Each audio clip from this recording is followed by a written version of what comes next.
Thank you to Heather for the introduction and especially for choosing the music.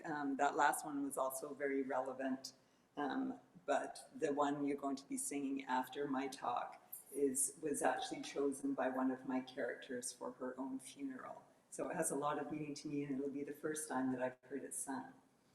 Um, I wanted to start with a quick comment about my cover once it's up. Oops.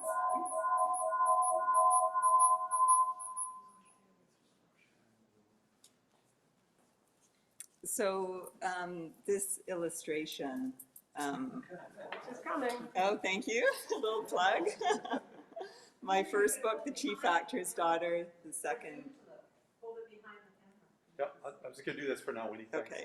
So the second one is the one you see on the screen, Trappings. It's illustrated by, at least the cover, by illustration by John Everett Millais, a well-known British, mostly known for his paintings, but he also illustrated novels, which was very common in the Victorian era. Many of Dickens' novels were illustrated as well. I chose it because it was the right decade in the 19th century. He wrote and published it in the 1860s. And the title of the book was The Small House of Allington, which was one of my themes. Of course, with a small house, there implies there's a big house too.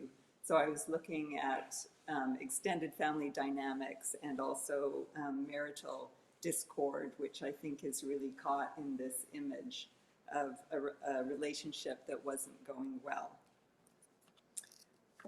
So to the next one, this is Hillside Farm. So one of the big houses that is featured in my novels. It was in the Hudson Bay Company style. The fur traders had an advantage as settlers for the ones who chose to settle here, and that they were first on the scene before the gold rush, so they bought up a lot of land around the fort. And as you can see, Hillside was 600 acres. And he eventually built on that and doubled his land holdings. I was most interested in the women of the family. You can see the matriarch faintly here, standing in the middle. It looks like she has a small dog in front of her.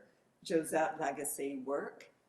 She married a Hudson Bay Company clerk, and she had an incredible lifespan, born near the beginning of the 19th century to probably a first contact relationship between a French-Canadian voyager and an Indigenous woman who, there's some dispute about which nation she came from, but Interior Salish, probably Kalispell, which was in the area of what we now call the Idaho Panhandle. So she traveled a lot once she married into the Hudson Bay Company and eventually ended up in Victoria. And I thought, it's interesting that there's no or very few references to women in the fur trade journals, but they were definitely there. They're referred to occasionally and more often in personal letters. So that was one of my sources. But we also sometimes have to look outside the period of her own life. And two really interesting sources were her obituary at the end of her life, where they included an interesting item that she was credited with helping to mitigate the practice of slavery when she was in the north, on the northwest coast, Fort Simpson, which is close to the Alaska border. So often that's put down to influence from missionaries, but the Work family, Josette and her husband, were in that area 20 years before the missionaries arrived. I also found it ironic that she was at the time known as one of the best known personages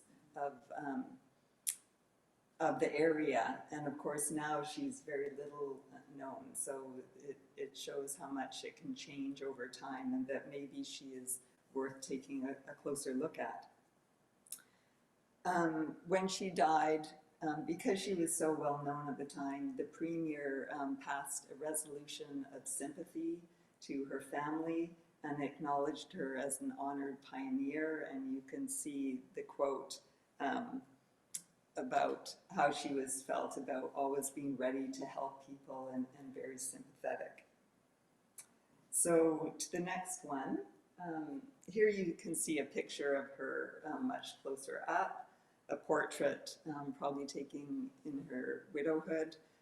You all know the person in the middle, and I thought it was curious that her husband died the same month and year as Prince Albert. And here Josette is striking a similarly regal pose. Fortunately, we have some other sources, and you're probably familiar with the name Douglas because he was not only a fur trader but the governor of Vancouver Island and BC later.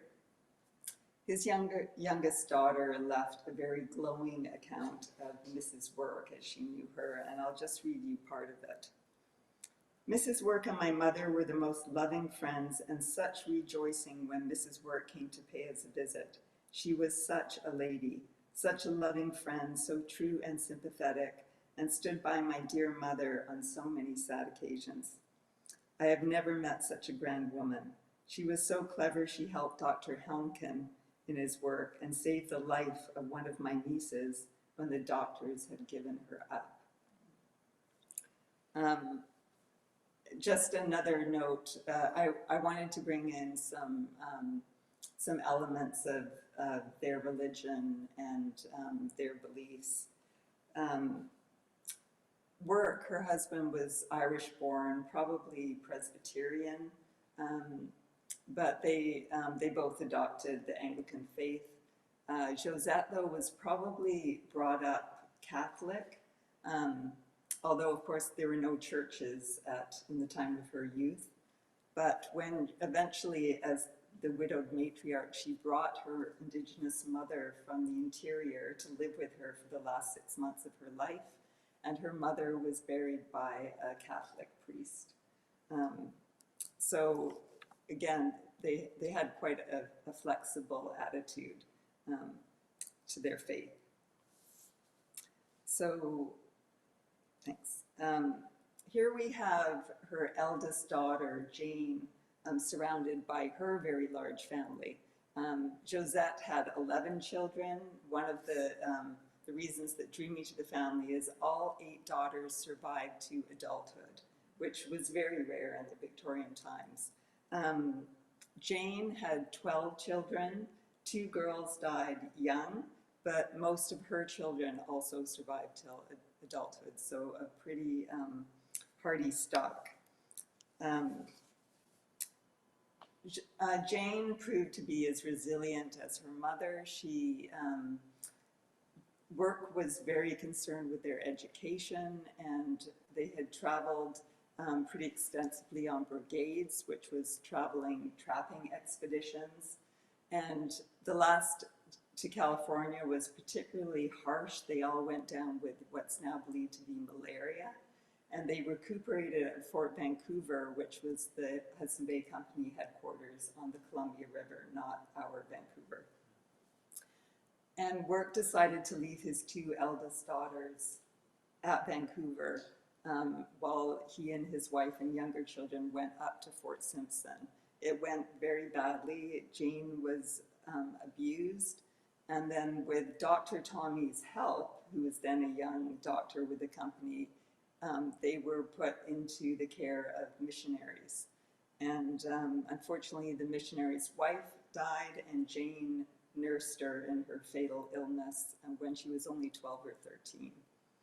Eventually, Josette, who was taking care of her very ill husband, was able to come south and get the children and take them back to Fort Simpson, and then eventually they all came down to Victoria, where they decided to settle. Dr. Tommy is an interesting character in that he's sort of been typecast in history as being very devout, very studious. He considered being a missionary himself in his youth. But as you can see, by the end of his life, he identified himself in the census as a free thinker. He apparently gave his children some latitude in their own beliefs, and one of them, actually three of them, were Unitarians. I also find it intriguing that one of their daughters became a professional nurse, which was unusual at the time, especially when women didn't need to work. So I'll be talking a little bit more about William Jr., who was believed to be a great medium. And Dr. Tommy, despite his scientific outlook, became quite interested in spiritualism. So these dining chairs were well traveled. They're now at the museum in Helmcken House.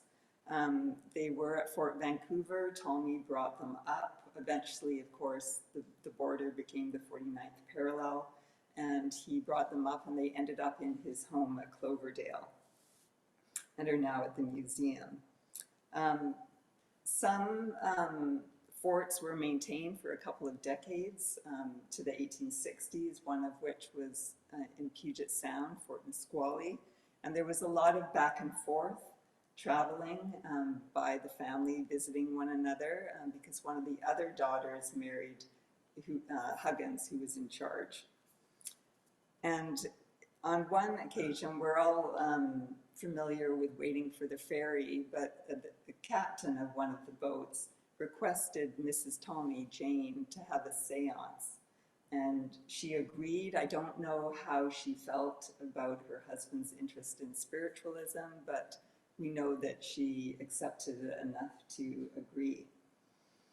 And I'll read you a short quote from the brother-in-law, Huggins. Jane and her sister Letitia participated, and even though the table began to, and it wasn't this table, but it always reminds me of it, the table started to rap and tip, according to Huggins' account, and but surprisingly, they drifted off one by one until the captain's young daughter was the only one left at the table. She became alarmed and arose, slowly backing towards the door, the large, heavy table following her on one leg, mind you. It wriggled about until it actually stuck in the doorway at an angle. How do you account for this?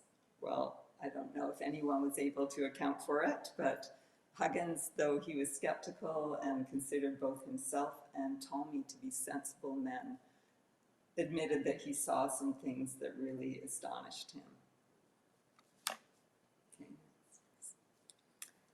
This is Point Ellis House, one of the other few surviving houses, like Helmcken House, of the 1860s. One of the other daughters, a younger daughter, Kate, lived here. Although many of her sisters made very successful marriages in terms of having these large estates, things did not go so well for her. I see their marriage as really capturing the boom and bust place that Victoria was during the gold rush. Her husband came out with from Nova Scotia with the gold rush, and she married young at 18. A lot of the other sisters married in their 20s, which was unusual at the time. So in trappings, you can see the picture of her young daughter, Abby. Post-mortem pictures were common in the Victorian era. It might have been the only picture that Kate had of her daughter. She experienced a lot of loss while she was living here.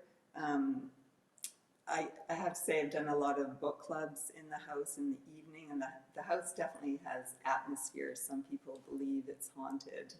The thought is it's a member of the O'Reilly family who bought the house, but I always wonder if perhaps Kate had more reason to haunt it. Kate was the one whose hymn you're going to be singing. when I finished, which has a lot of meaning to me because I've never heard it sung. So thank you again to Heather for that.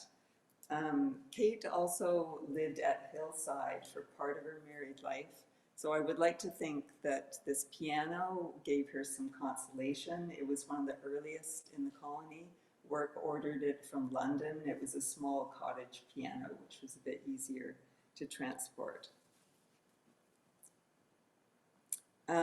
So here you see Kate herself with her husband, Charles Wentworth Wallace. He had his hand or fingers in a lot of different investment speculations. As I mentioned, with the boom and bust, unfortunately he was part of the bust and dealt with a very protracted bankruptcy case and was at odds with the Chief Justice of the colony, who made it, in a way, a very personal case, possibly even a vindictive one. I was very curious about the name Wentworth because it was carried down for 3 generations.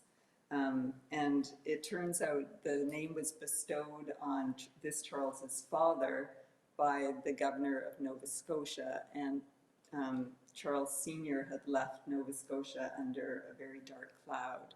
So the gold rush, of course, invited people to come here and reinvent themselves, which is what he did.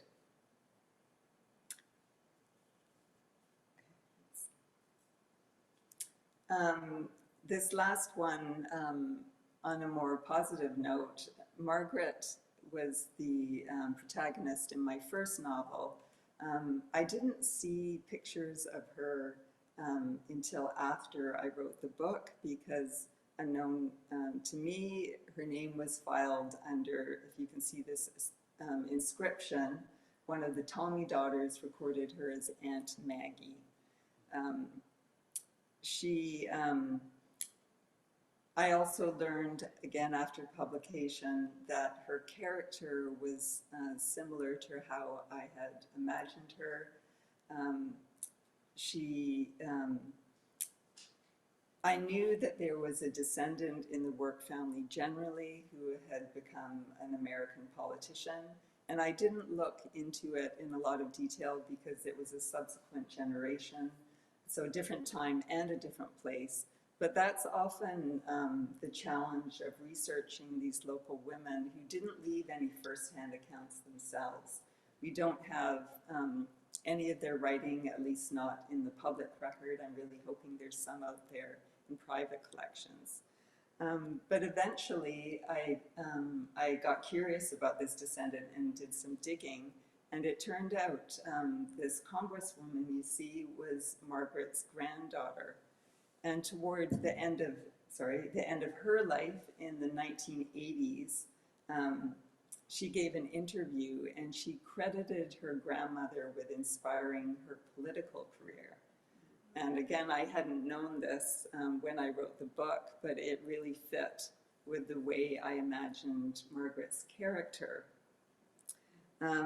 So interestingly, this Chase Going, as she was born, she was not American born. She was born here in Victoria, and her father traveled for work, so she ended up living with Margaret.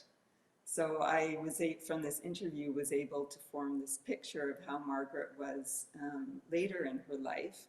And one of her earliest memories was looking out her bedroom window and seeing Indigenous people, or Indians as she called them, waiting at the back door for Margaret's help. And she said they would come for help with the law, sometimes with housing issues. And she said they knew Granny would help her. Chase did not actually mention Margaret by name in this interview, nor that she had Indigenous heritage. So I'm not quite sure at whose direction that was or how she felt about it by the 1980s. But she also, I learned, was Margaret was a suffragist. And Chase has these distinct memories of on voting day, that her grandmother would angrily drive to the polling stations in a carriage. This was around the turn of the century, and walk up to the line that she was permitted to stand at, that she couldn't cross, and angrily declare her discontent to the men that she was an unrepresented taxpayer. Like her mother, Josette, she outlived her husband by decades, so she had her own estate that she was managing and yet did not have the vote. But she would take her granddaughter with her, and after declaring her discontent, would turn to Chase and say, "But you will have the vote." And of course, indeed, not only did she have the vote, she got a seat in the US Congress. So I really explored the impact in trappings of what Kate's predicament might have meant for her sisters. We know that Jane was also sympathetic to the suffragist movement. Dr. Tommy became a politician here, and he put forth an amendment to the Voting Act to give the franchise to women in 1875, which of course was decades before it actually passed. It failed. But at his speeches, Jane was in the audience, and I know that some of the other daughters and their daughters were also politically active. So when the pebbles were being put in, I was thinking about the ripples outwards, that although Kate's life at Point Ellis was very sad, the house was given to her by her father just months before he died, but it went into her husband Wallace's name. So Kate was pretty powerless about being able to hang on to her own home. Fortunately, she had this very extended, large, supportive family. We know that Jane, for example, doted on her and took her in, and Josette took her in. And Kate was the one who chose the hymn. So I will leave it there. Thank you.